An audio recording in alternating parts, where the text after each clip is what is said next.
जागतिक मैत्री दिनाच्या हार्दिक शुभेच्छा।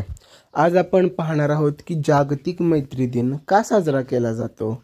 तर सुदामा आणि भगवान श्रीकृष्णांची भेट झालेला दिवस म्हणजे आजचा दिवस।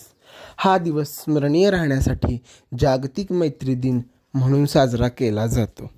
तर विदेशात याला फ्रेंडशिप डे असं सुद्धा म्हणतात। या दिवशी आपली मैत्री घट्ट एका धाग्याने बांधली जावी म्हणून लहान मुलं हातामध्ये फ्रेंडशिप बँड बांधतात। मग आम्ही सुद्धा लहानपणी फ्रेंडशिप बँड बांधायचो। मैत्री ही अत्तराप्रमाणे असते, तिचा सुगंध हा कायमच राहत असतो।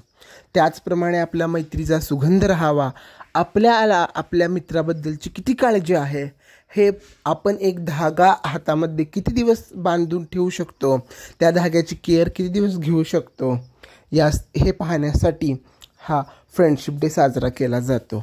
किती मित्र आहेत, आम्ही सुद्धा लहानपणी हातामध्ये जास्तीत जास्त फ्रेंडशिप बँड बांधायच्या, पैज लावायचो आणि ती जिंकायचो देखील। लहानपणीची ती मज्जाच कुछ और होती।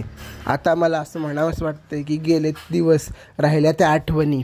आणि हा माझा व्हिडिओ बघून तुम्हाला सुद्धा तुमच्या बालपणाची आठवण आली का हे कमेंटमध्ये नक्की सांगा। आणि माझ्या सर्व मित्रांना मैत्रिणीच्या हार्दिक शुभेच्छा। मला असंच सपोर्ट करत राहावा आणि आपल्या चॅनलला नवीन असाल तर सबस्क्राईब करा। थँक्यू।